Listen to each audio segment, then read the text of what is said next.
নির্বাচনের আরেকটি উল্লেখযোগ্য দিক হল কোনো রাজনৈতিক দলই সমগ্র পাকিস্তানে এলাকা ভিত্তিক ৩০০ আসনের সবকটিতে প্রতিদ্বন্দ্বিতা করতে সক্ষম হয়নি।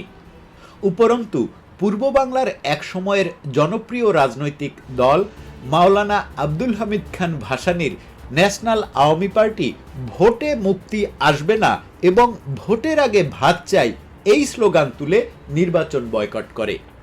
রাজনৈতিক দলের বাইরে নির্বাচনে বেশ কয়েকজন স্বতন্ত্র প্রতিনিধি অংশগ্রহণ করে। দুই প্রধান প্রতিদ্বন্দ্বী দলের মধ্যে আওয়ামী লীগের নির্বাচনী ইস্যু ছিল বাঙালি জাতির মুক্তির সনদ ৬ দফা। নির্বাচনী প্রতীক ছিল নৌকা।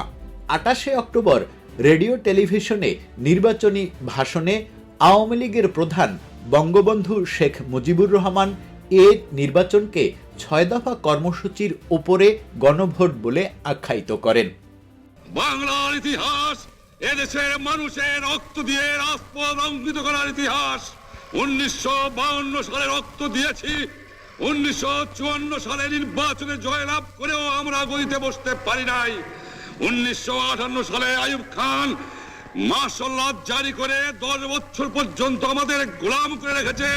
পূর্ব বাংলার ওপর ২ দশকের অধিক সময় ধরে পশ্চিম পাকিস্তানের শাসন, শোষণ, বঞ্চনা, আঞ্চলিক বৈষম্য ১৯৭০ সালের ১২ই নভেম্বর পূর্ব বাংলার উপকূলীয় অঞ্চলে প্রলয়ঙ্কারী ঘূর্ণিঝড়ের সময় কেন্দ্রীয় সরকারের ঔদাসীন্য ইত্যাদি আওয়ামী লীগের নির্বাচনী প্রচারে গুরুত্ব পায়।